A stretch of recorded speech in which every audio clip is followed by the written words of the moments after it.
And he, pronoun he, is for David. And David took his staff, which was what a shepherd would use to protect his sheep, and David took his staff in his hand and chose him 5 smooth stones. How many? 5. 1, 2, 3, 4, 5 smooth stones out of the brook. What brook was it? Probably Jesus would cross that brook many times, and no doubt David crossed this brook many times, and put him the shepherd's bag to which he had. He put those 5 smooth stones in the shepherd's bag, even as a script. He had his slingshot with him, and his sling was with him.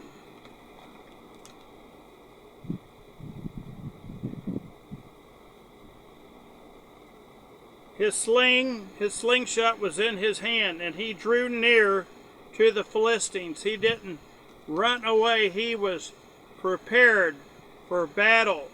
Today, as I sit here right now, there are people who are going to do battle today with the enemy.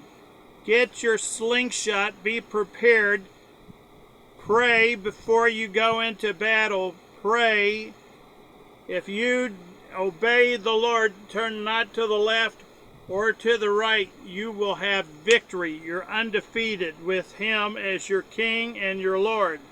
Today, our focus is on that you too can have the Magen Dong Buhai. You too can know the Father of mercy and the God of all comfort. We give it to you today. We want you to, that's what our focus is going to be on, the book of 2 Samuel, page 430. Please follow along. This is good stuff, because today you're going to find out what David did with the other stones. He only used one to delete Goliath, but he still had 4 more smooth stones. He didn't use them that day. He put them away. So we're going to go back and take a look at what it says in 2 Samuel, page 430. I'm using the Thompson Chain Reference Bible. In my opinion, the best study Bible in the whole world. We're not being paid for this. I recommend this for free. It's awesome stuff. Please follow along. Then there was a famine in the days of David, 3 years, year after year, and David prayed to the Lord. As the Lord answered, it is because of something that Saul did for his bloody house. Saul killed a lot of people, innocent people, because he slew the Gibeonites. He didn't follow Torah. He did what was right in his own eyes.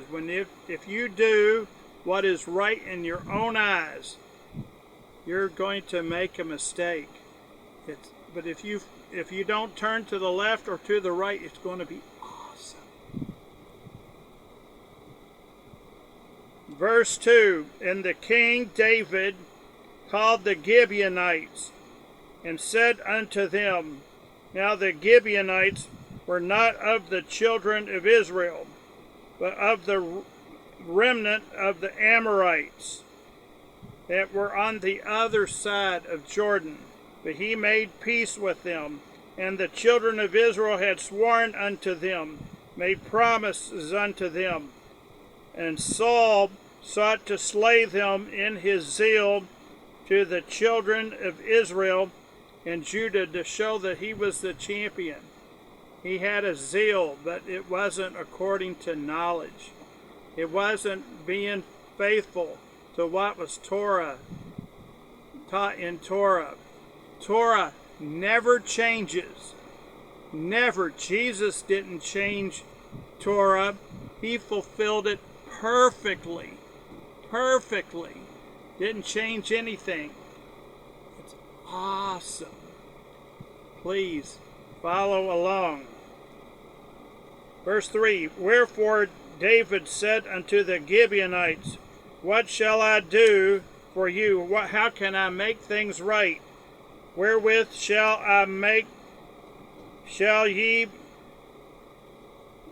we make the atonement? How can we pay you back for what Saul did to you?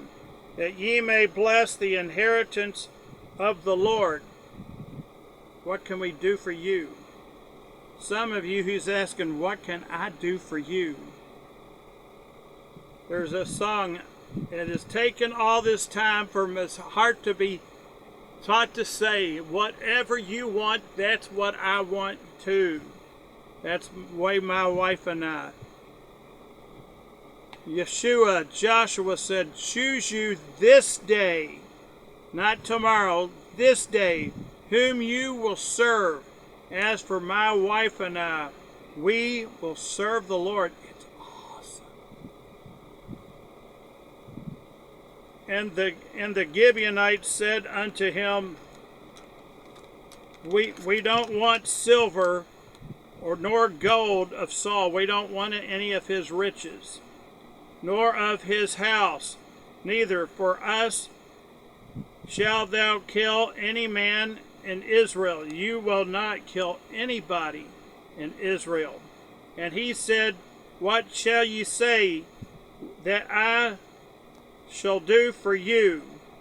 And they answered the king, The man that consumed us and that devised evil against us, that we should be destroyed from remaining in any of the coast of Israel. He tried to wipe us out. You know, people, if you try to touch not mine anointed, do my prophets no harm. If you hate the Lord or his children, he will repay you to your face. So don't do anything you're not supposed to do, and you'll be all right. Verse 6, Let 7 men of his sons be delivered unto us, and we will hang them up unto the Lord. Cursed is anyone who hangs on a tree.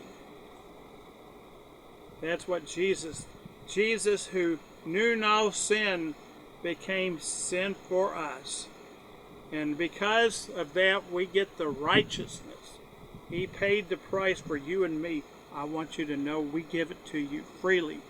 We receive it freely and we give it to you freely. It's awesome. Please follow along.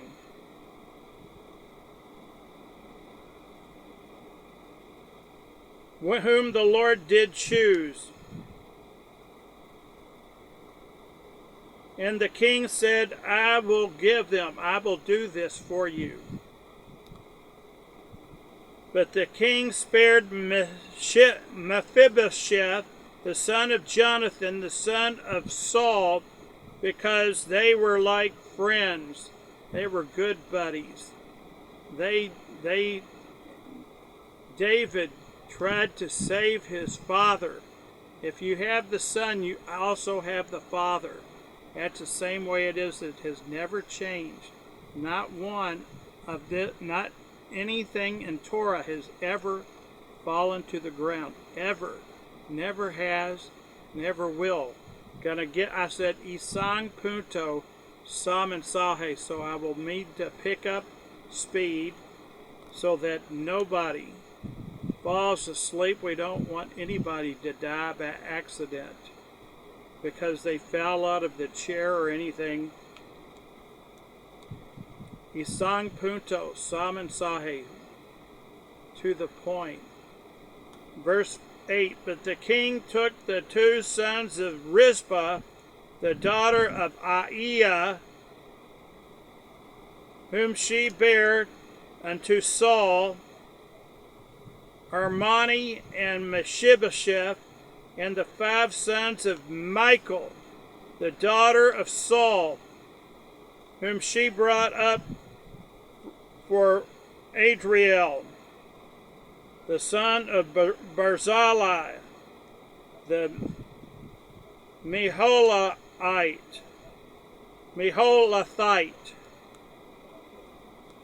Verse 9, and he delivered them into the hands of the Gibeonites, and they hanged them on the hill before the Lord. They did exactly what they were supposed to do.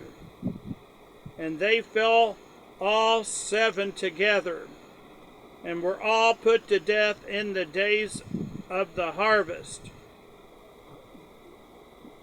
Sometimes you plant seeds you don't want the seed you plant. If you plant corn, your harvest of corn may be much bigger than you think possible. Sometimes that you put just one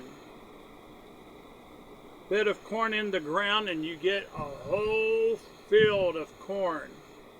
Can you give your best to the Lord? You want the return of the seed that you plant. If it's good seed, it's going to be awesome. Verse 10, and Rizpah, the daughter of Aiah, took sackcloth and spread it for her upon the rock, from the beginning of harvest until the water dropped upon them out of heaven, and suffered neither the birds of the air to rest, or the birds of the air to rest on them by day, nor the beasts of the field by night. So she took time to prepare and pray for her children. Verse 11, and it was told, news got back to David what Rizpah, the daughter of Aiah, the concubine of Saul, had done. Verse 12, and David went and took of the bones of Saul and the bones of Jonathan his son from the men of Jabesh Gilead, which had stolen them from the heart of Bethshan, from the street of Bethshan. They were stolen, kidnapped. They were dead, but they stole their bodies. Where the Philistines had hanged them, the Philistines had hanged them for all to see. When the Philistines had slain Saul in Gilboa, they did what they could to defile the reputation of Saul the king. And if you touch the Lord or one of his anointed, he will repay you to your face. Never changes, never will. It's going to be awesome. Verse 13, and he brought up from hence the bones of Saul and the bones of Jonathan his son, and they gathered the bones of them that were hanged, that were executed. Verse 14, and the bones of Saul and Jonathan his son buried they in the country of Benjamin, where they were supposed to be, in Zelah, in the tomb. Sepulchre is the tomb of Kish, his father, and they performed all that the king commanded. And after that, God was entreated for the land. He had mercy on the land. He was going to bless the land again. It's awesome.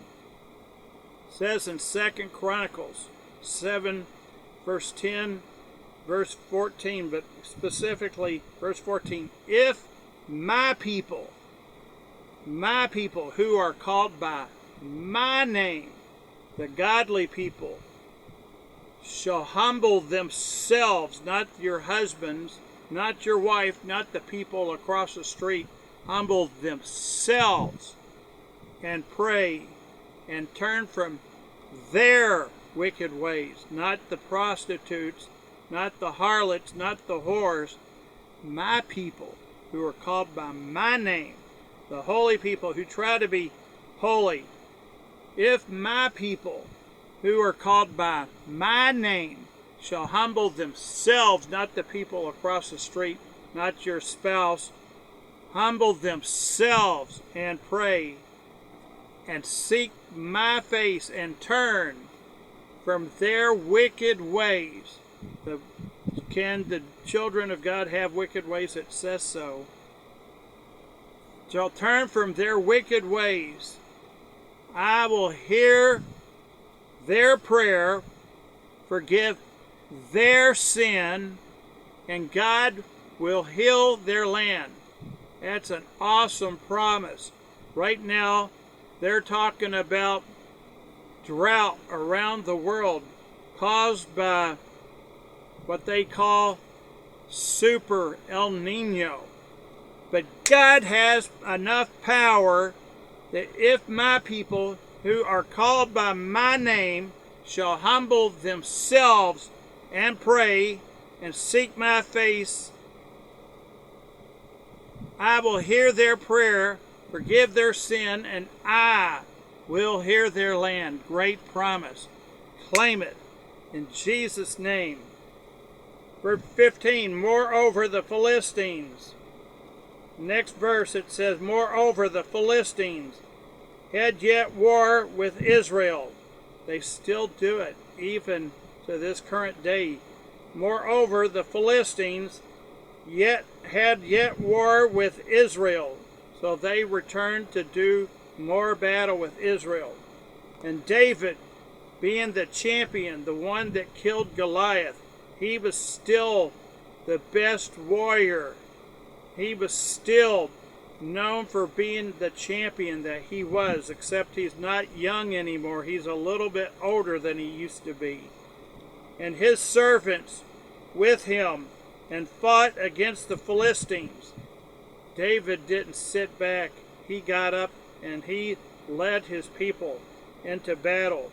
So if you are a man or woman of God, you, when it is appropriate, you need to lead your people into battle.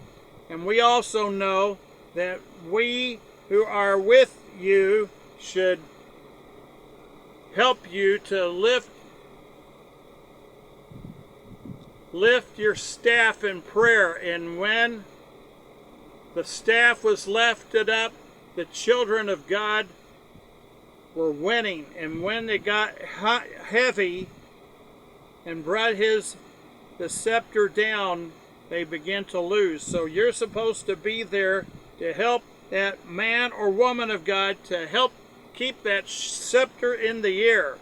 If my people who are called by my name shall humble themselves and pray and seek my face and turn from their wicked ways, I will hear their prayer, forgive your sin, and God will heal that land. It never falls to the ground. It's always true. It's always awesome. And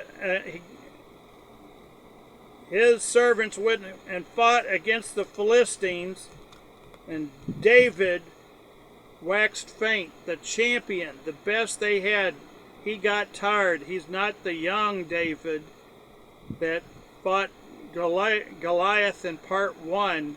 Now we're going to read about part 2, because there were more to the story.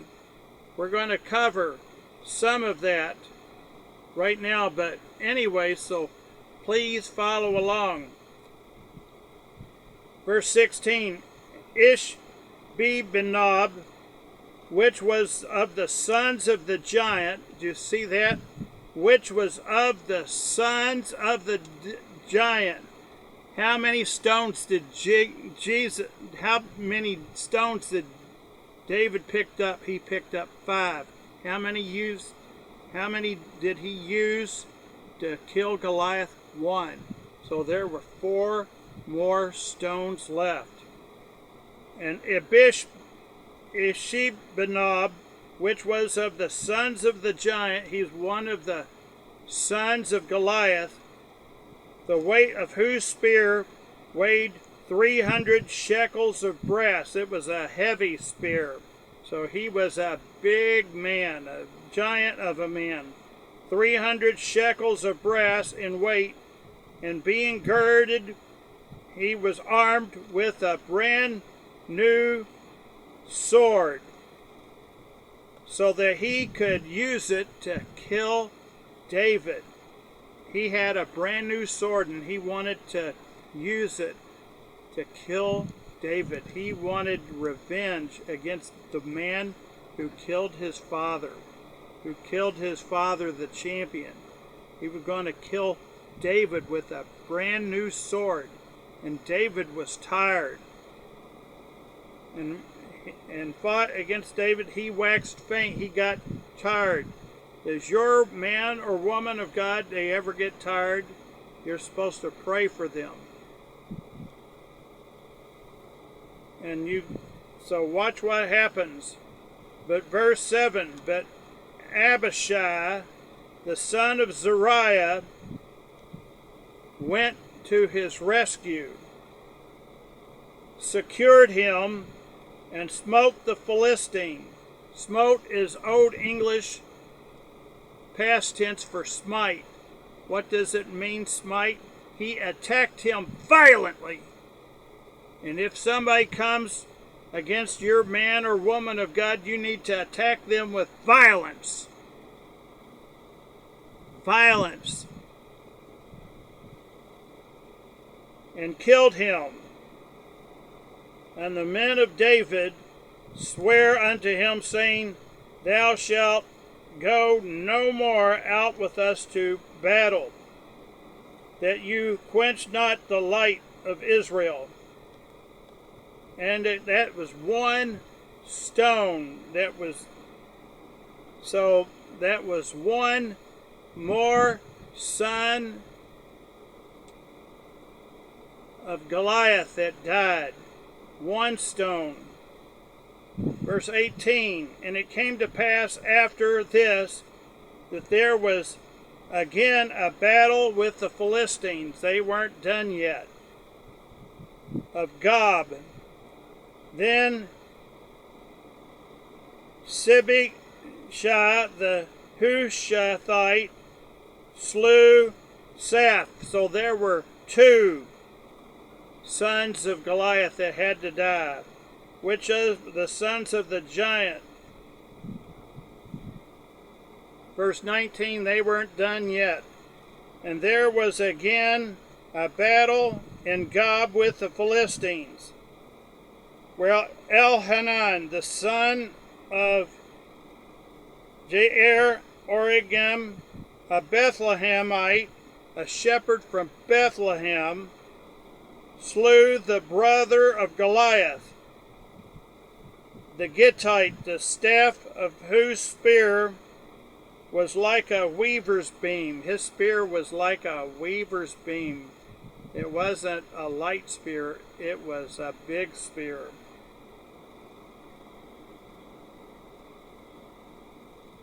Verse 16, and there was yet a battle in Gath, where a man of great stature had on every hand 6 fingers, on every foot 6 toes, 24 in number, 24 fingers and 24 toes. And he was also a son of the giant. Verse 21, and when he defied Israel, Jonathan, the son of Shimeah, the brother of David, all related to David, all of them were shepherds. The best Israel had. You mess with a shepherd, that is special forces.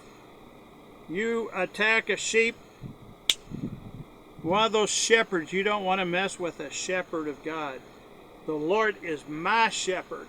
I shall not want. He maketh me to lay down between the still waters. Sometimes he wants you to take a nap. The Lord is my shepherd. I shall not want. If he is your shepherd, you shall not want. He maketh me to lie down. He doesn't say, would you want to take a nap? He makes me to lie down in green pastures. He restores my soul. And it's awesome. I said, Isang punto sa mensaje, so I have to pick up a little speed. Verse 21, and he defied Israel, Jonathan, the son of Shimeah, whose brother David slew him. These four were born to the giant in Gath, sons of Goliath of Gath, and fell by the hand of David and by the hand of his servants. How many stones did Jesus pick up? How many stones did David pick up out of the brook? 5. How many did he use to kill Goliath of Gath? 1. How many were left over? 4. How many of his sons fell by the hand of David and by the hand of his servants? 4. Nothing ever falls to the ground. It never has. It never will. I want you to know that if you are one of his servants, if you are obedient, you can have the best of the land. Isaiah chapter 1 verses 19 and 20. But if you reject the wisdom and the grace of God, the sword of the Lord, it will follow. He will repay you to your face. We've got great news for you. Isang punto sa mensaje, straight to the point. We want you to know that if you know him, he's got for you the magandang buhay, the very best. Heaven is the very best. All this and heaven too means nothing if it's without you. What would it do to have all this and heaven too? If you're not there, we want to look for you near the throne of Jesus Christ. It's going to be awesome. I want you to be ready for the beginning of the millennial reign of Christ. For the King is coming. The King is coming. Praise God. He's coming for me. He comes for you. The beginning of the millennial reign, so that you can prepare for the marriage of the Lamb. So you can be part of the bride of Christ. It's going to be awesome. We give it to you freely. If you want it, we've got it. We give it to you freely. We don't charge you anything. All of this we give you at no cost. On demand, 24 hours a day, 365 days a year. My God, he never slumbers. He never sleeps. It's going to be awesome. We give it to you. It's awesome. We give it to you freely. On demand, 24 hours a day. We embrace the vision of Google and YouTube. We give this to you freely because I know that God always stands by his word. It's going to be awesome. So receive his very best. We give it to you freely. In the nombre de Jesus Christos, toca, toca, toca, ahora, ahora, ahora. I have this blessing for you. Jesus Christos is La Roca. It's awesome. If you are a child of God, I've got this blessing for you. Vaya con Dios. Go and do what he's told you to do. Don't turn to the left or to the right. It's going to be awesome. Not one promise has ever fallen to the ground. Never has. It never will. And if you are a child of God and you say, I want to be your child one day at a time, adopt me into your family, I do it every day. It's awesome. He is my rabbi. He is my teacher. He is my architect, the creator of heaven and earth. I just call him Jesus. It's going to be awesome. Receive his very best. This last blessing, I give it to you freely. Dios Libandega. Receive his very best. Do it soon. Awesome. If you're not ready for the millennial reign of Christ, you're not ready for the marriage supper of the Lamb. You do it and it's going to be